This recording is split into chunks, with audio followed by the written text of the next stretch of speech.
Nagdeklara na ng State of National Energy Emergency si Pangulong Bongbong Marcos dahil sa epekto ng gulo sa Middle East. Bago pa man ang deklarasyon, ginita ng ilang senador na may krisis na sa langis at kailangan ng agarang aksyon ng gobyerno. Kaugnay ang mga panayam natin si Senator Bam Aquino. Senator Aquino, magandang umaga. Yes, good morning, Igan. Magandang umaga at sa mga nakikinig po at nanonood ng unang hirit. Good morning po. Buburaw ng Unified Package for Livelihoods, Industry, Food and Transport o UPLIFT. Ngayong nasa ilalim na tayo ng State of National Energy Emergency. Ano dapat tutukan dyan, Senador? Yes, Igan, no, unang-una nagkaroon kami ng hearing kahapon. Magkakaroon ulit kami ng hearing bukas, no? Kasi sa totoo lang, during the hearing, nag-present yung iba't ibang mga ahensya at pakiramdam na maraming senador na parang kulang pa, no? Kulang pa yung sense of urgency dito sa nakita namin sa hearing. Pero before the end of the day, na-convene na yung crisis committee at nung gabi, pagkatapos ng hearing, nag-declare na nga ng state of energy emergency. No? So, para sa akin, magandang mag-declare na ng state of emergency, hindi lang energy emergency. Kasi kapag merong state of national emergency, unang-una, meron kang price control. Yung ating essential goods tsaka basic commodities, hindi na po pwedeng itaas sa merkado habang merong state of emergency. So, yun yung isang hinahanap natin. Pero pangalawa, itong state of emergency, energy emergency, papayagan yan yung ating Department of Energy na siguraduhin na may supply tayo ng gasolina at diesel, no, na napakahalaga. Pero kadigit dito, Igan, hinahanap rin namin yung mga programa para sa ating mga kababayan na natatamaan dito sa pagtaas ng diesel at gasolina. Unang-una, yung ating transport workers. Nangako si Secretary Gatchalian kahapon na lahat ng ating transport workers ay makakakuha ng tulong, no? Mula sa ating jeepney drivers, tricycle drivers, TNVS at iba pa, no? Nandiyan rin yung suporta sa magsasaka at mangingisda na napakahalaga kasi alam natin na kapag wala silang suporta, yung taas ng input cost nila magdudulot rin yan ng pagtaas ng presyo ng pagkain. Yung DA naman kahapon, sabi nila na kung walang gagawin yung gobyerno, posibleng magtaas talaga, no, yung presyo ng pagkain natin. Kaya giniit namin na mahalagang umaksyon sila kaagad at mabigyan ng tulong, agaran tulong yung ating magsasaka at mangingisda. No, para sa akin, Igan, itong tulong sa ating transport workers, ang ating agricultural workers, pati rin yung ating MSME, napakahalaga na itong maliliit na negosyo hindi magsara. Kasi kung magsara yan dahil sa taas ng presyo ng bilihin o taas ng presyo ng diesel at gasolina, posible magdulot yan ng kawalan ng trabaho sa ating mga kababayan. So ang hinahanap namin, yung agarang aksyon, no? Yung talagang mabilis ang aksyon para sa ating mga kababayan.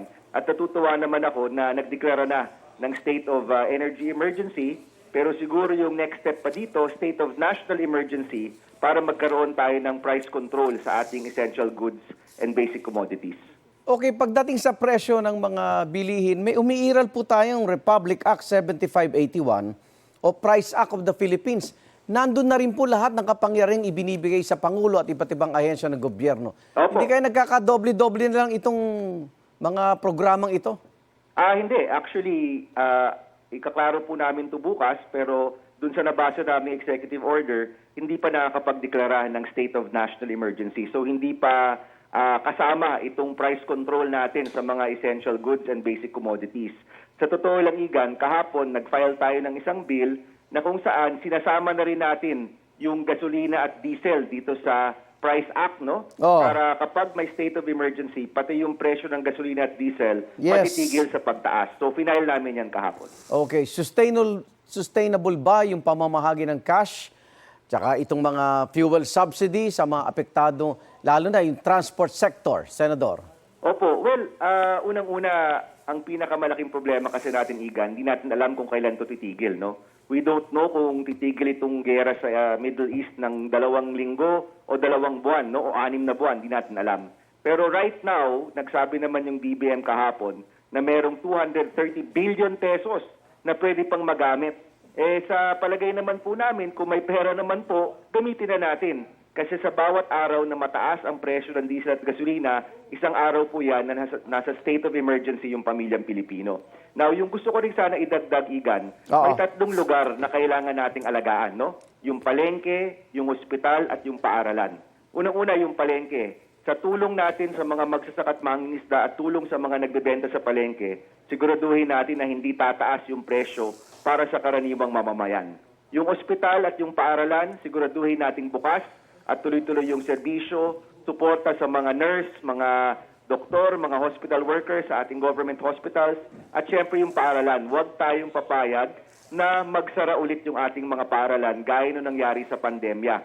Noong nagsara yung mga paaralan sa pandemya, nakita natin yung epekto, yung educational crisis natin ngayon. So Apo. siguraduhin nating bukas ang ospital at paaralan. Kung magtagal itong problemang ito, kailangan priority yan. At yung palengke, siguraduhin nating may suporta sa mga magsasaka at mangingisda at nagtitinda para manatiling mababa ang presyo ng bilihin. Bilang chairman ng Senate Committee on Science and Technology, may mga inisyatibo na ba na mag-develop na tayo ng alternatibong pagkukunan ng langis ang ating bansa? Opo, actually, napag-uusapan po yan kahapon rin, no? At Oo. nung nag-present kayong DOE, merong short-term, mid-term at long-term solution. Kasama po yan sa mga long-term solution. Kasi sa totoo lang, yung pagtayo ng mga renewable energy, mga planta, ilang taon pa yan, no? Bago matayo.